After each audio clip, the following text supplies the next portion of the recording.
स' फाइनालि नै दा नैबे मोनसे अर्डार खालामदोंमोन आरो आं दासो क'क्राझारनिफ्राय फैदों नालाय ओरै डिउटियावबो थाखासिगोन मानो होनोब्ला नैबे जाहैबाय ओंखाम आरो बेदर दरनैसो दङ ओमफ्राय ओंख्रि एसे दं ओमफ्राय ओंखाम आरो बेलेग जेबो नङा चिकेन बिरियानि नङा आरो बेखायनो नै दा आनबक्सिं खालामनो नागिरदों बेसेबां सैथो बियो एखेबारे काहिलिपारानिफ्राय लानानै फैदों बेखौ अर्डाराव दा बेसेबां सैथो बेखौ आनबक्सिं खालामनो नागिरदों आरो आजिखालि बिसास गैयाना बेयाव बे सिङाव बेदर होननानै बुंनो हागौ खिन्थु अन्थाइसो थानो हागौ ना नङा होमबा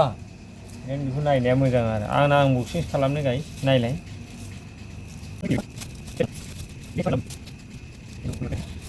गाइस नै खुलिबाय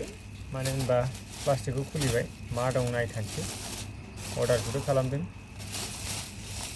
मा दं दिनैसो फार्स्ट टाइम आरो बेखौ आयु माथो माबा थेमा जमेट'निफ्रायनो आरो बियो नै दोनजागोनदां ना दोनथ'नोसै बेलाय माथो बिजि बाथोन नामा नै बेबो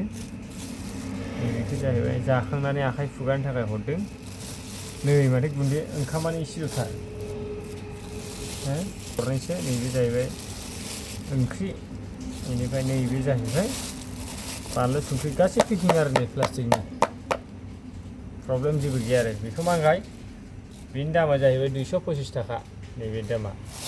बेयाव गासिबो एभ्रिथिंस थायो आरो खालि दैल' गैया 225 थाखा आरो हारसिं उदैनि थाखाय मोजां आरो सुबिदा जादोंब्ला स' गाइस होनबा थेंक इउ